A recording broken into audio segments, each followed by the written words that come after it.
இனி summer holidays கண்ணு கால் GT ஹாலிடேஸ்க்கு பண்ணு.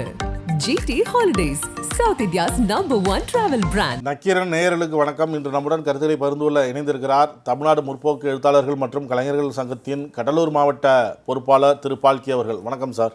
வணக்கம். நக்கீரன் ஆசிரியர் குழு மற்றும் வாசகர்களுக்கு பால்கியின் அன்பு வணக்கங்கள். நாடாளுமன்றத்தில் எதிர்க்கட்சி தலைவர் ராகுல் காந்தி இன்னைக்கு ஒரு உரை நிறுத்தினார். இதில் பல்வேறு விஷயங்களில் குறிப்பிடுறாரு. அரசியலமைப்பு மீது திட்டமிட்ட தாக்குதல் நடத்தப்பட்டு வருகிறது. கடந்த பாஜக ஆட்சியில் அமலாக்கத்துறை என்னிடம் 55 மணி நேரம் விசாரணை நடத்தியது. மோடி உத்தரவுப்படி தான் அது நடந்தது. மோடி உத்தரவுப்படி தான் எனது எம்பி பதவியெல்லாம் பறிக்கப்பட்டது. நான் குடியிருந்த வீடு பறிக்கப்பட்டது உள்ளிட்ட பல்வேறு விஷயங்களை அவர் சொல்கிறார். மணிப்பூர் விஷயத்தை குறிப்பிட்டு மோடி அமித்ஷா அங்கு செல்லாதது ஏன் அப்படிலாம் கேள்வி எழுப்புகிறார். இதெல்லாம் எப்படி பார்க்குறீங்க ராகுல் உரையை? 18வது நாடாளுமன்றத்தினுடைய சபாநாயகர் தேர்தல் நடக்கின்ற போதே இந்த நாடாளுமன்றம் எப்படி நடக்கும் என்கின்ற ஒரு எதிர்பார்ப்பு வாக்காளர்கள் மத்தியில மிகப்பெரிய அளவுக்கு இருந்தது. ஒரு 130 கோடி மக்கள் கொண்ட இந்திய நாட்டுல 92 கோடி மக்கள் வாக்களித்து ஒரு சரிசமமான எதிர்கட்சியும் ஒரு சரிசமமான மெஜாரிட்டி இல்லாத ஆளும் கட்சியும் 18வது நாடாளுமன்றத்துல ஒரு வித்தியாசமான முறையில அமையும் என்று ஆளும் கட்சி எதிர்பார்க்கவில்லை. நல்ல நிலையில் எதிர்கட்சியாக நாம் இருக்கிறோம் என்ற திருப்தியோட ராகுல் காந்தி தன்னுடைய உரையை எதிர்கட்சி தலைவர் இந்த உரையை துவங்கும் போதே சிறப்பா துவங்கி இருக்காரு. இப்ப நம்ம ஜனங்களுக்கு சில விஷயங்கள் மறந்து போய்விடும் அப்படின்றதுக்காகத்தான் அவர் 17வது நாடாளுமன்ற தேர்தலில் அவர் வயநாட்டுல வெற்றி பெற்று வந்து அதுல ஒரு டெக்னிக்கல் பிளாவை கண்டுபிடிச்சு அவரை வெளியே அனுப்பின அந்த பழிவாங்குதல் நடவடிக்கைய வாக்காளர்களுக்கும் அதே நேரத்துல இந்திய நாட்டுல இருக்கக்கூடிய புதுசா பதவி ஏற்கக்கூடிய அந்த நாடாளுமன்ற உறுப்பினர்களுக்கும் சொல்லி ஆரம்பிச்சது நாடாளுமன்றத்துல ராகுல் காந்தியினுடைய உரையை மிகப்பெரிய அளவிற்கு வரவேற்பு பெற்றிருக்கிறதுன்றதுதான் இப்ப அரசியல் நோக்கர்கள் அவருடைய உரை முடிஞ்ச உடனே கீழே பதிவு போடுறாங்க. நாம இதில் என்ன யோசிக்கணும்னு சொன்னா, இந்த அமைச்சரவையில உட்கார்ந்து இருக்கக்கூடிய ஆட்கள் போன முறை 17வது நாடாளுமன்றத்துல அநேகமா கிட்டத்தட்ட இதே அமைச்சர்கள் தான் உட்கார்ந்துருந்தாங்க. நாடாளுமன்றத்துல ஒரு சிலரை தவிர மீதி ஆட்கள் தேர்வு பெற்று வந்திருக்கிறாங்க. பிஜேபி போன முறை ஜனநாயக குரலை மெஜாரிட்டி என்ற பெயர்ல மிகப்பெரிய அளவுல சத்தம் போட்டு திசை திருப்பின வேலை இப்ப நடக்கல. அங்கொன்றும் இங்கொன்றுமாக அந்த சத்தம் அப்படி வர ஆரம்பிக்குது. ஆனால் சரிசமமான எதிர்கட்சியாக இருக்கின்ற காரணத்தினால பாரபட்சமாக நடக்கக்கூடிய சபாநாயகர் பிர்லா கூட அதை அனுமதிக்க வேண்டிய வரலாற்று கட்டாயம் ஏற்பட்டிருக்கிறது. அநேகமா அந்த உரையை பார்த்த மக்கள் யோசிச்சிருப்பாங்க, சூலத்துக்கு இப்படி ஒரு டெபனிஷன் ராகுல் காந்தி சொல்லிதான் ஆன்மீக நண்பர்களுக்கே தெரியும். இது வரைக்கும் நீங்க சூலம் எந்த பக்கம் இருக்குன்றதை யாரும் நம்ம பார்க்கல. அநேகமா சிவன் கையில சூலம் இருக்கும். சிவன் கையில இருக்கக்கூடிய சூலம் ஆன்மீகத்தின் அடையாளம் தான் நம்ம இது வரைக்கும் பார்த்தோம். ஆனா இன்னைக்கு ஒரு சிவனுடைய போட்டோவை காட்டிட்டு அந்த இடது பக்கம் அந்த சூலம் இருப்பதனுடைய நோக்கம் என்னன்னு சொன்னா, ஜனநாயகத்தை காக்க வேண்டும், காந்தியின் வழியில் வயலன்ஸ் இல்லாம வன்முறை இல்லாம நான் வயலன்ஸ்ல ஏற்பாடு பண்ணுன்றதுதான் இடது பக்கம் சிவன் அந்த சூலத்தை வைத்திருக்கிறார் என்ற ஒரு புதிய விளக்கத்தை கொடுத்திருக்கிறார். மிகப்பெரிய அளவிற்கு வரவேற்பை பெற்றிருக்கக்கூடிய உரையாக அந்த விஷயம் அமைஞ்சது. எதிர்ப்புகளுக்கு நடுவே குருநானக்கனுடைய படத்தை காட்டி அந்த விஷயத்த சொல்றாரு. காந்தி மறைந்து போன காந்தியினுடைய தத்துவத்தை இந்த நாட்டுல 18வது நாடாளுமன்றத்துல ஜனநாயகத்தை காக்க வேண்டும் என்றால் காந்தி சொன்ன ஜனநாயகமும் சிவன் சொன்ன ஜனநாயகமும் சிவன் கையில் இருக்கக்கூடிய அந்த சின்னம் தான் காங்கிரசின் சின்னம் சொல்லி பேசி முடிக்கிறார். அப்போ ஒரு பெரிய அளவிற்கு மக்களை கவர வேண்டும் அல்லது இந்த அவையை கவர வேண்டும் என்று சரியாக திட்டமிட்டு எதிர்கட்சி தலைவர் இந்த விஷயத்தை பயன்படுத்தி இருக்கிறார். ஒரு மிகப்பெரிய அளவுக்கு எதிர்கட்சி கூட்டணி அதை வரவேற்று இருக்கிறது. இதையெல்லாம் கேட்க வேண்டிய கட்டாயம் மோடிக்கு ஏற்பட்டிருக்கிறது. மிகப்பெரிய சிக்கலில் மாட்டியுள்ள சபாநாயகர் அவருடைய மகளின் டைரக்ட் IAS தேர்வு என்பது மிகப்பெரிய அளவிற்கு விசாரணைக்குள்ள சிக்கி தவிக்கின்ற சூழல்ல ஒரு கலங்கிய முகத்தோட சபாநாயகர் இந்த சபையை நடத்துவதை நம்மை போன்ற ஆட்கள் பார்க்க முடிந்தது. ஆகவே ஒரு நல்ல துவக்கமாக இந்த ராகுல் காந்தியினுடைய உரை இருந்திருக்கிறது. போக போக இந்த நாடாளுமன்றம் எப்படி போகும் என்பதற்கு ஒரு நல்ல அடையாளத்தை, ஜனநாயகத்தினுடைய மீட்சியை இந்த அவை கொண்டு போகும் என்ற நம்பிக்கையை விதைத்திருக்கிறது. ஒட்டுமொத்த இந்தியர்கள் மீது ராகுல் தாக்குதல் நடத்தியுள்ளார்னு பதிலடி கொடுக்கிறாரு மோடி. அதான் பதில் நீங்க எப்படி கொடுத்தாலும் அவர் சொல்லி இருக்கக்கூடிய சப்ஜெக்ட் கரண்ட் சப்ஜெக்ட்ல அவர் பேசல. இந்த அவை எப்படி போக வேண்டும், ஆன்மீகத்தை பேசுகின்ற பிஜேபி, உண்மையான ஆன்மீகத்தை சிவனுடைய பாலவர்களாக இருப்பவர்கள் நீங்கள் இப்படித்தான் போக வேண்டும் என்று உங்களுக்கு ஒரு வழியை காட்டியிருக்கிறாங்க. காங்கிரஸ்ல இருக்கக்கூடிய பெரும்பான்மையான ஆட்கள் மதச்சார்பின்மையை உயர்த்தி பிடிக்க வேண்டும் என்று பேசுகின்ற போது அதுல இந்த மதத்தினுடைய நல்ல விஷயங்களை முதலில் துவக்கமாக பயன்படுத்தி இருப்பது நல்ல வரவேற்புக்குரியது. யார் மேலேயும் அதுல தாக்குதலே இல்லை. தாக்குதல்கள் நம்ம மேல தொடர்ந்து நடந்து கொண்டிருப்பதை நம்ம பல தரத்துல பாக்குறோம். நீங்க 17வது நாடாளுமன்ற தேர்தல் நடந்த முடிஞ்ச போது இருந்த சூழலும், 18வது நாடாளுமன்ற தேர்தல் முடிஞ்ச பின்பு இன்னைக்கு ஏற்பட்டிருக்கக்கூடிய சூழலும், எந்த விதமான தாக்குதலை யார் மீது ஏற்படுத்தியிருக்கிறது, எந்த அரசு ஏற்படுத்தி இருக்கிறது, விவாதங்கள் வெளியே எல்லா பத்திரிகைகளிலும் தாறுமாறா வந்திருக்கு. அதாவது விலைவாசி குறியீட்டு எண் ஜூன் மாதம் 4ஆம் தேதிக்கு பின்பு 16ஆம் தேதி வரை அத்தியாவசிய பொருட்களின் விலை செங்குத்தாக உயர்ந்திருக்கிறது என்ற கேள்விக்கு பதில் சொல்ல வேண்டியவர்கள் ஆளும் கட்சிக்காரர்கள். ஆனால் இன்னும் அந்த விவாதம் எல்லாம் துவங்கல. ஆனால் அதுதான் தாக்குதல். நாடாளுமன்றத்துக்குள்ள இவர் பேசுறதே தாக்குதல்னு அவங்க பேச ஆரம்பிச்சிருக்கிறது பேச்சு எடுபடாது. இன்னும் நிறைய விஷயம் குறிப்பிடுறாரு ராகுல் காந்தி. நான் பேசும்போது மைக்கெல்லாம் ஆஃப் பண்றாங்க அப்படின்லாம் குறிப்பிடுறாரு. முழுமையாக அந்த பேச்சு வந்ததுக்கப்புறம் மீண்டும் நாம் விவாதிப்போம். கடந்த ஜனவரி 22ஆம் தேதி ராமர் கோவில் திறக்கப்பட்டது. இதற்காக பல்வேறு பணிகள் அவசரமாக நடத்தப்பட்டது அப்படின்லாம் புகார்கள் வந்தது, செய்திகள் வந்தது. அதை பற்றி என்ன நினைக்கிறீங்க? இப்போ சமீபமாக அங்கே ஒரு மழை பெய்தது. அந்த மழையில் அந்த சாலைகள்லாம் சேதாரமாயிருக்கு, பயணம் செய்ய முடியாத அளவுக்கு சேதாரமாயிருக்கு, மழை நீர் தேங்கி நிற்கிது, வீடுகளுக்குள்ளே போயிருக்கு, மாநகராட்சி அலுவலகங்களுக்குள்ளே போயிருக்கு, வர்த்தக கடைகளுக்குள்ளெல்லாம் போயிருக்கு அப்படின்னு சொல்கிறாங்க. அதை எப்படி பார்க்குறீங்க? அதாவது நம்ம பாபர் மசூதி இடிக்கப்பட்டு ராமர் கோயில் கட்டப்பட்டு அந்த பகுதியை ஒரு சர்வதேச பார்வைக்கு மாற்ற வேண்டும் என்பது மோடி என்கின்ற மனிதனின் ஒரு வாழ்நாள் ஆசை. அதற்கு எல்லா விதமான உதவிகளையும் 17வது நாடாளுமன்ற தேர்தல் முடிந்து மெஜாரிட்டி இருக்கின்ற காரணத்தினால அனைத்து பிரிவினரையும் உள்ளடக்கி சரி செய்து இந்த கோவில் அவசரமாக திறப்பு விழா நடத்தப்பட்டது. திறப்பு விழா நடந்ததுக்கு அப்புறம் நிறைய ஆங்கில பத்திரிகைகளிலும் இடதுசாரிகளும் காங்கிரஸ் அமைப்பை சார்ந்தவர்களும் சொல்லிய குற்றச்சாட்டு என்னன்னா, ஒரு சர்வதேச தரத்தை உருவாக்குவதற்காக அந்த பகுதியில சர்வதேச அளவில் விமான நிலையம் கட்டப்பட வேண்டும் என்று கிட்டத்தட்ட கோவிலிருந்து 14.6 கிலோமீட்டர் மிகப்பெரிய அளவிற்கு பாம்பே பூனா சாலை போல திட்டமிடுதலில் உதாரணம் காட்ட வேண்டும் என்று சொன்னால் பாம்பே பூனா நேஷனல் ஹைவேஸ், அந்த நேஷனல் ஹைவேஸினுடைய தரத்தோடு அதை கொண்டு வர வேண்டும் என்று 34,800 கோடி ரூபாயில எந்த விதமான வரைமுறைகளையும் பின்பற்றாமல் உருவாக்கப்பட்ட ஏற்பாடுதான் அந்த திறப்பு விழாவுக்கு பின்னால உள்ள அந்த சிறப்பு ஏற்பாடுகள். 1000 வருடத்திற்கு இந்த கோவில் சிறப்பாக இருக்கும். இந்த கோவிலை சுற்றி இருக்கக்கூடிய இடங்களை அனைவரும் வந்து பார்க்கின்ற போது மிகப்பெரிய வரவேற்பை பெறுவார்கள் என்று கோவில் ஓபன் பண்ண கையோட எல்லா மாநிலத்தில் இருந்தும் அந்த கோவிலுக்கு சிறப்பு ரயில்கள் விடப்பட்டன. நிறைய பக்தர்கள் சென்றார்கள். எல்லா மாநிலங்களிலும் இருந்து யாத்திரிகள் அங்க போய் பார்த்துட்டு வராங்க. போயிட்டு வந்தவங்க சொன்னது பூரா என்னன்னா, அந்த பகுதியை நாசம் செய்திருக்கிறார்கள் இந்த ஆட்சியாளர்கள். அவங்க சொன்னது மோடியை சொல்லல, உத்தரப்பிரதேச ஆட்சியை சொல்றாங்க. ஏன் உத்தரப்பிரதேச ஆட்சியை சொல்றாங்கன்னு சொன்னா, அவங்க போனப்ப இந்த மழை பெய்யல, ரோடு நல்லா இருந்திருக்கு. ஆகவே அவங்க பார்வைக்கு அந்த ரோடு சப்ஜெக்ட் தெரியல. ஆனா இயற்கையா பேசிக் அம்யூனிட்டிஸ் எந்த விதமான ஏற்பாடுகளும் அந்த கோயில் பக்கத்துல இல்லை என்கின்ற குற்றச்சாட்டு போயிட்டு வந்தவங்க சொன்ன விவரம். இப்ப மழை பெய்தது, மழை பெஞ்ச உடனே நார்மலா என்ன பண்ணா கொஞ்சம் அப்படி இப்படி ஸ்கிராட்ச் கேட்ச் எல்லாம் வரும். அது எதிர்பார்க்கிறது தான் நம்ம கன்ஸ்ட்ரக்ஷன்ல இருக்கக்கூடிய பலவீனங்களால. ஆனால் இது என்ன இருக்குன்னு சொன்னா, முழங்கால் அளவுக்கு தண்ணீரோட 14 கிலோமீட்டர்ல 9.5 கிலோமீட்டர் பாதை தெரியாமல் மாறி இருக்கிறது.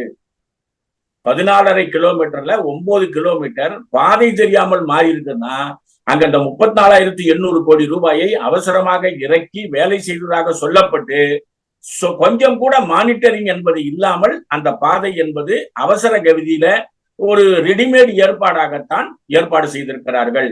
ஆகவே சர்வதேச விமான நிலையத்தில் எந்த விதமான வசதியும் இல்லை. 15 கிலோமீட்டர் ஊழல் நடந்து அந்த சாலைகள் என்பது சரியாக போடப்படவில்லை. ஆகவே இது ஒரு மிகப்பெரிய ஊழல் வழியாகத்தான் இந்த சர்வதேச தரம் என்கின்ற பெயரில் பிஜேபி ஆட்கள் இதை நடத்தியிருக்கிறார்கள் என்றுதான் எல்லா பத்திரிகையிலும் இன்னைக்கு பதிவு. இந்த விஷயத்துல அலட்சியமா செயல்பட்டதாக அதிகாரிகள் 6 பேர் சஸ்பெண்ட் செய்யப்பட்டிருக்கிறதா செய்தி. நீங்க 6 பேரை சஸ்பெண்ட் பண்றது இல்ல, மொத்தம் இந்த கான்ட்ராக்டை எடுத்தவங்க மிகப்பெரிய ஆட்கள் யாருன்னு பாத்தீங்கன்னு சொன்னா எல்லாமே உத்தரப்பிரதேசத்துல நம்முடைய உத்தரப்பிரதேசத்துடைய முதலமைச்சருக்கு நெருக்கமாக அவங்க ஃபார்ம்ல இருக்கக்கூடிய பசுக்களை பாதுகாப்பவர்கள் தான். அந்த பசுக்களை பாதுகாப்பவர்களுக்கு என்ன அனுபவம் இருக்கும், அவன்கிட்ட எப்படி இந்த கான்ட்ராக்ட் கொடுத்தீங்க சர்வதேச தரத்துக்கு? ஆகவே வேலை செய்தவுடன் யாரோ ஒரு குற்றவாளியை பிடிக்க வேண்டும் என்பதற்காக 6 பேர் மேல குற்றம் சுமத்துவது சரியல்ல. நீங்க பாம்பேனுடைய மிகப்பெரிய ரோடு போடப்பட்டு 8 வழிச்சாலை பாம்பேல போடப்பட்ட அந்த 8 வழிச்சாலை ஜனவரியில ஓபன் பண்றாரு. கிட்டத்தட்ட ஜூன் மாசம் 4ஆம் தேதி தேர்தலினுடைய இது வரும்போது ஒரே நாள் மழை தான் பாம்பேல பெய்தது. அங்க 3.5 கிலோமீட்டருக்கு நடு ரோட்ல பள்ளம் விழுந்துட்டது. அப்போ நீங்க ஏற்கனவே குஜராத்ல கட்டப்பட்ட பீகார்ல இந்த 10 நாள்ல 5 பாலம் இடிந்து விழுந்திருக்கிறது. குஜராத்ல பாலங்கள் இடிந்து விழுகின்றன. பிஜேபி எந்த இடத்திலும் கட்டுவதில் தயாரானவர்கள் அல்ல, இடிப்பதில். பாபர் மசூதியை இடிச்சு ட்ரைனிங் எடுத்துட்டதுனால இடிப்பதில் இவர்கள் வல்லவர்களாக இருக்கிறார்கள். இப்ப நீங்க இந்த சர்வதேச அளவுல மிகப்பெரிய அசிங்கம் நமக்கு என்னன்னு சொன்னா, பீகார்ல இந்த ஒரு வாரத்துல 10 பாலங்களில் 5 பாலங்கள் 10 நாட்களில் 5 பாலங்கள் பள்ளத்துல இடிச்சு அந்த பக்கம் ஊருக்கே போகிறதுக்கு யாராலையும் முடியல. அப்போ இந்த பாபர் மசூதியை இடிச்ச இடத்துல கோயிலை ஓபன் பண்ணணும்னு நினைச்ச அரசாங்கம் அதுல இருக்கக்கூடிய பணிகளுக்கான முக்கியத்துவம் கொடுத்து அதை உண்மையாக செய்யவில்லை. எல்லாமே விளம்பரமாக மாறி இருக்கிறது. இது ஒரு மிகப்பெரிய மோசடி என்றுதான் நம்மள புரிஞ்சிருக்கோம். கோயில் விஷயம் மட்டுமல்ல, பாலங்கள் விஷயம் மட்டுமல்ல, நீங்க டெல்லி விமான நிலையத்துல ஒரு வாகனத்துல இருந்த 3 பேர் மரணம். ஆமா. இன்னொரு விமான நிலையத்துல மத்திய பிரதேசத்துல மிகப்பெரிய விபத்து. ராஜ்கோட்ல ஒரு இடத்துல விபத்து. அப்போ 27, 28, 29 தினசரி நாட்காட்டியில அந்த பேப்பரை கிழிக்கும் போது இன்று எந்த ரயில்வே ஸ்டேஷன்ல எந்த விமான நிலையத்துல விபத்து என்று பார்க்கக்கூடிய அளவிற்கு நமக்கு ஒரு மோசமான செய்தியாக 27, 28, 29 இந்த 3 நாட்கள் அமைந்திருக்கு. இந்த பிஜேபி அரசாங்கம் ஆளுகின்ற மாநிலங்களில் கொள்ளையடிப்பதும் ஊழல் என்பதும் மிகப்பெரிய அளவிற்கு இருக்கிறது என்கின்ற குற்றச்சாட்டு சிஏஜி ரிப்போர்ட்ல இருந்து இதர நிறுவனங்கள் சொல்லக்கூடிய குற்றச்சாட்டு உண்மை என்பதை வெளிச்சம் போட்டு காட்டுகிறது.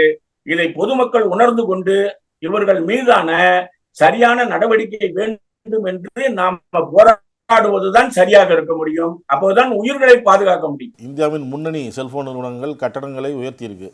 அது எப்படி பாக்குறீங்க? இந்த கட்டண உயர்வு குறித்து மக்கள் சொல்லும்போது 5G வேகத்தை விட இந்த கட்டண உயர்வு வேகம் அதிகமா இருக்கு. ஆமா, கட்டண உயர்வுக்கு முன்னால தொலைத்தொடர்பு கொள்கை, இந்தியாவின் தொலைத்தொடர்பு கொள்கை, அதுல இருந்து நம்ம பார்க்க வேண்டியது 16 ரூபாய் தான் ஒரு மாசத்துக்கு பில்லு. உங்களுடைய தொலைபேசி இணைப்பு துண்டிக்கப்படாது. இணைப்பு வசதிகள், அதாவது இன்கமிங் வசதி இருக்குல்ல, அது கொடுத்து கொண்டே இருக்கும். இதான் தொலைத்தொடர்பு வசதி கொண்டு வந்து அனைவருக்கும் அறிமுகப்படுத்தும் போது அவசரத்திற்கு கிராமத்தில் இருப்பவனை உடனே அழைப்பதற்கு பயன்படும். ஓஜி பேசுறதுக்கு நீங்க ரீசார்ஜ் பண்ணிக்கலாம். இதை ரெனிவல் பண்ணிக்கிறதுக்கு மாசம் நீங்க 16 ரூபாய் கட்டினா போதும். இன்கமிங்க்கு உங்களுக்கு எந்த ப்ராப்ளமும் இல்லை. இதுதான் தொலைத்தொடர்பு கொள்கை முதல்ல வருகின்ற போது. இந்த தொலைத்தொடர்பு கொள்கையில ஒரு சின்ன திருத்தம் கொண்டு வந்தாங்க. அந்தந்த நிறுவனங்களுக்கு அந்த அதிகாரத்தை கொண்டு வந்து அவர்களுடைய ஒரு அமைப்பின் மூலமாக அவங்க ட்ராய் என்கின்ற அந்த அலுவலகத்திற்கு முறையீடு செய்து கட்டணத்தை உயர்த்தி கொள்ளலாம். அப்போதைய சூழலில் அந்த திருத்தம் ஏற்றுக்கொள்ளப்பட்டது. ஆனால் நாட்டில் என்ன ஆகி போச்சுன்னு சொன்னா, யாருமே 16 ரூபாய் சப்ஜெக்டும் இன்கமிங் ஃப்ரீன்றதும் எந்த சட்டமும் பேசாம எந்த விவாதமும் நடத்தாம இன்கமிங்க பார் பண்ணிட்டாங்க. உங்களுக்கு ஆட்டோமேட்டிக்கா எந்த விதமான முன்னறிவிப்பும் இல்லாம உங்களுடைய தொலைபேசி துண்டிக்கப்படுகிறது. இது தொலைத்தொடர்பு கொள்கைக்கு எதிரானது. பிஎஸ்என்எல் என்ற நிறுவனம் சாகடிக்கப்பட வேண்டும் என்பதற்காக முதல்ல வந்த ஜியோவுக்கு விளம்பர தூதுவராக மோடி செயல்பட்டார், பிரதமராக இருந்து கொண்டே. அப்ப ஜியோ நிறுவனம் வரும்போது உங்ககிட்ட என்ன சொன்னாங்கன்னு சொன்னா, நாங்க உங்ககிட்ட எந்த விதமான காசும் வாங்க மாட்டோம், நீங்க எங்களுக்கு வெறும் 50 ரூபாய் கொடுத்தா போதும்னு ஆரம்பிச்சாங்க. அப்புறம் அது 188 ரூபாய் ஆச்சு. இப்போ 50 ரூபாய் உங்களுக்கு விலைவாசியாக உயர்வாக மாற்றப்பட்டது. இந்திய அரசியல் குடிமகன், வெளிநாட்டு பத்திரிகைகள் நம்மளை பத்தி எழுதியிருக்கிற இன்னைக்கு செய்தியை சொல்றான் பாருங்க, இந்திய அரசியல் குடிமகன் என்று ராஜவேலுவும் பால்கியும் ரினிவல் செய்ய வேண்டும் என்றால், நீடிக்க வேண்டும் என்றால் இந்த 50 ரூபாயை செலுத்த வேண்டும்.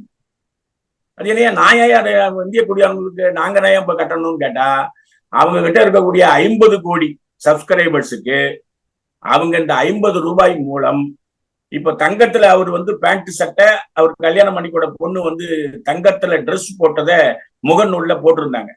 இது எல்லாமே நீங்களும் நானும் வச்ச மொய் பணம் தான். இந்திய குடிமகனுக்கு தண்டனையை அறிவித்து விட்டு ஜியோ தன்னுடைய லாபத்தை அதிகப்படுத்தி கொண்டது. ஜியோவை பார்த்து ஜியோவுக்கு உதவிகரமாக தனியார் நிறுவனங்கள் மீண்டும் நம்மை சுரண்ட ஆரம்பித்திருக்கிறார்கள். இந்த தொலைத்தொடர்பு அமைச்சகமும் மத்திய சர்க்காரும் இதில் தலையிடவே இல்லை. அவங்க போர்ஷன் என்ன? அவங்க உங்களுக்கு உங்க ராஜவேலுவும் பால்கியும் பேசுற பேச்சை ஒட்டு கேட்பதற்கு அதிகாரம் கொடுக்கப்பட்டது திருத்தத்தின் மூலமா. நம்ம 2 பேருடைய பேச்சை கட் பண்ணி வெளியிடக்கூடாது என்று அவரு போடுறதுக்கு அதிகாரம் கிடையாது. ஆனா ட்ராயில போய் என்ன திருத்தம் கொண்டு வராங்கன்னு சொன்னா, நம்ம 2 பேருடைய பேச்சுல நம்ம யாரையாவது அரசாங்கத்தை விமர்சிப்பதாக இருந்தால் நாம ரெக்கார்ட் செய்த எந்த ஒளிபரப்பும் பேச்சுக்களும் வெளியிலே விடப்படாது. இது எமர்ஜென்சியில இருந்ததை விட மோசமானது. 50வது ஆண்டு விழா எமர்ஜென்சியில நடக்கின்ற போது சிலருடைய பேச்சு தொலைபேசிகள் தான் ஒட்டு கேட்கப்பட்டன. இப்போது ஜியோ புண்ணியத்துல, தனியார் புண்ணியத்துல எல்லாருடைய பேச்சுக்களும் ஒட்டு கேட்கப்படுகின்றன.